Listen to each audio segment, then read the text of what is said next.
அனைவருக்கும் வணக்கம். இன்னைக்கு நம்ம பானு ட்ரெடிஷன் சேனலில் நம் உடலுக்கு தேவையான அனைத்து சக்திகளும் தரக்கூடிய குதிரைவாலி அரிசியை வச்சு வெண்பொங்கல் எப்படி செய்கிறதுன்னு இந்த வீடியோவில் பார்க்கலாம். இதுக்கு தேவையான பொருட்கள் என்னென்னு சொல்லிடுறேங்க. குதிரைவாலி அரிசி 200 கிராம், பாசி பருப்பு 100 கிராம், அடுத்து தாளிக்கிறதுக்கு நெய் ஒரு 4 ஸ்பூன், கடுகு 1 டீஸ்பூன், சீரகம் 1 டீஸ்பூன், மிளகு 1 டீஸ்பூன், இஞ்சி 1 துண்டு, முந்திரி 10 நம்பர், கறிவேப்பிலை சிறிதளவு. இவ்வளோதாங்க தேவையான பொருட்கள். இப்போ வாங்க எப்படி செய்யலான்னு பார்க்கலாம். ஒரு பாத்திரத்தை அடுப்பில் வச்சுக்கோங்க. முதல்ல பாசி பயிரை எண்ணெய் விடாமல் லைட்டாக வறுத்துக்கலாம். லேசாக வாசனை வந்தால் போதும், கலர் மாறாமல் வறுத்துக்கோங்க. லேசாக வாசனை வந்துடுச்சுங்க. இப்போ இதை எடுத்துட்டு அடுத்து குதிரைவாலியை போட்டுடலாம். குதிரைவாலியையும் லைட்டாக வறுத்துக்கலாம். எண்ணெய் எதுவும் விடக்கூடாதுங்க, ட்ரையாக தான் வறுக்கணும். இந்த குதிரைவாலியில் கோதுமையில் இருக்கிறத விட 6 மடங்கு அதிக அளவில் நார்ச்சத்து இருக்குது. அதனால அதோட இது சுகர் பேஷண்ட்டுக்கு ஒரு நண்பன்னே சொல்லலாம். ரத்தத்தில் குளுக்கோஸோட அளவை இது குறைக்குது. சர்க்கரை நோயாளிகள் இதை அடிக்கடி மிஸ் பண்ணாமல் எடுத்துக்கணும்.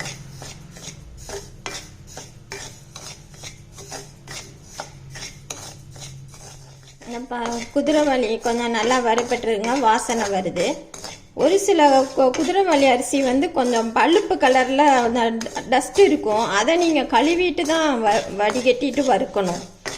இது நல்லா வெள்ளையாக இருக்கிறதுனால இதை கழுவ தேவையில்லை. பாசி பயிரை மட்டும் நம்ம ஒரு தடவை கழுவிக்கணும். வறுத்தாச்சு. இப்போ ஆஃப் பண்ணிடுறேன். ஒரு குக்கரில் பாசி பருப்பை கழுவிட்டு வச்சுருக்கேன். அடுத்து அதோடைய குதிரைவாலி அரிசியை சேர்த்துக்கலாம்.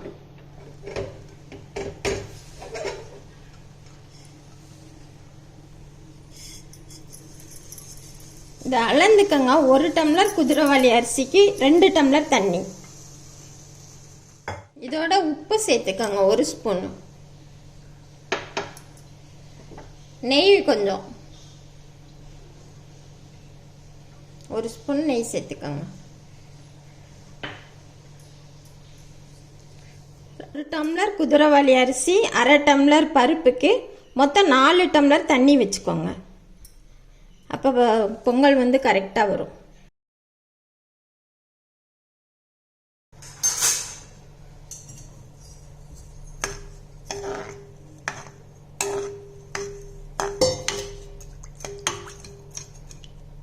கரெக்டாக வச்சு கலக்கி விட்டுட்டு இப்போ நம்ம குக்கரை மூடி ஒரு 5 நிமிஷம் கூட வைக்கணுங்க. ஸ்டவ்வு மீடியம் இதில் வச்சுக்கோங்க. அந்த சின்ன ஸ்டவ் பேனரில் 5 நிமிஷம் கூட, 5 நிமிஷம் கம்மியாக வச்சா போதும். 10 நிமிஷம் தான் கரெக்டாக. குக்கரை மூடி வெயிட் போட்டுக்கலாம்.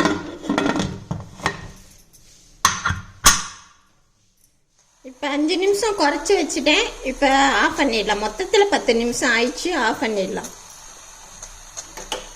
குக்கர் ஆறிடுச்சுங்க. இப்போ திறந்து பார்க்கலாமா?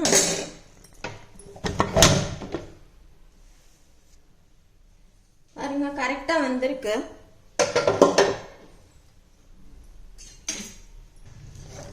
உங்களுக்கு இப்படி பொழுன்னு, எங்களுக்கு இப்படி இருந்தால் தான் பிடிக்கும் வீட்டில் எல்லாருக்குமே. உங்களுக்கு சப்போஸ் ரொம்ப கொலன்னு வேணும்னா இன்னும் ஒரு 1/2 டம்ளர் தண்ணி கூட கொஞ்சம் கூட ஊற்றிக்கோங்க. இப்போ தாளிச்சிடலாம் பொங்கல். இப்போ ஒரு பாத்திரத்தை அடுப்பில் வச்சுக்கோங்க. ஃபஸ்ட்டு கொஞ்சமாக எண்ணெய் சேர்த்துக்கலாம். முதல்ல கடுகு வெடித்தோன்னா நெய் சேர்க்கலாம். இல்லை நெய் ஓவர் ரோஸ்ட் ஆயிரும். அதுக்காண்டி தான் இப்படி செய்கிறேன்.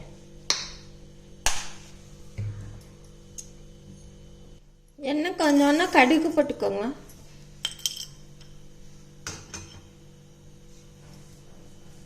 அடுத்து இஞ்சி இப்படி பொடுசாக நறுக்கிட்டு சேர்த்துக்கலாம்.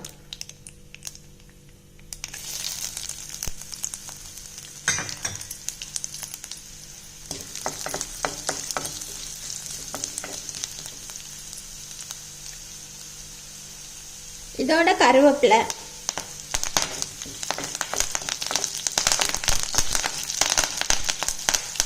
மிளகு பாதி மிளகு பொண்ணு ரெண்டா பொடிச்சுக்கோங்க, பாதி முழுசாவே போட்டுக்கலாம்.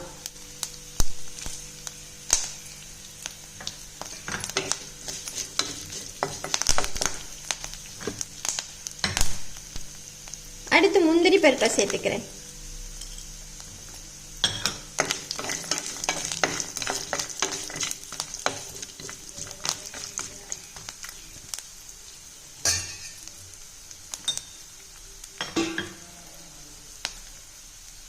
இப்போ நம்ம நெய் சேர்த்தோம்னா அந்த நெய்யோட வாசனை மாறாம நல்லா இருக்கும்.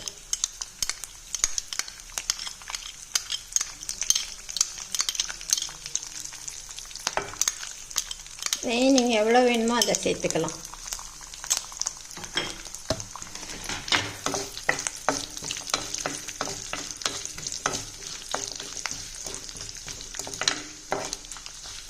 கடைசியாக சீரகத்தை முழுசாவே சேர்த்துக்கிறேன்.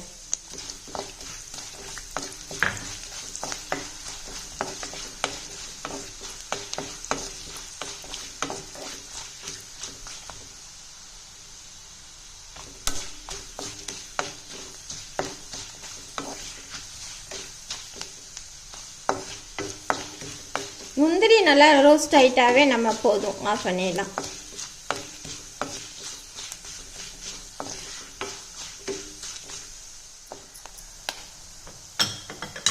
இப்போ இதோட நம்ம சாதத்தை சேர்த்துக்கலாம்.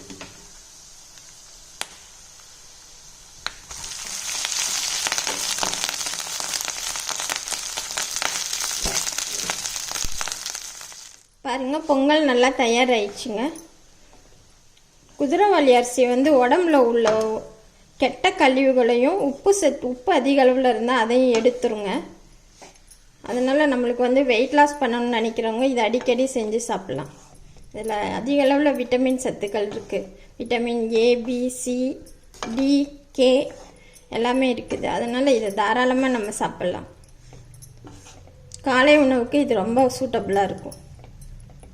நம் உடலுக்கு குதிரையின் சக்தி தரக்கூடிய குதிரைவாலி அரிசியை வச்சு ஒரு வெண்பொங்கல் தயாராகிடுச்சுங்க. நீங்களும் வீட்டில் அடிக்கடி செஞ்சு சாப்பிடுங்க. நன்றி, வணக்கம்.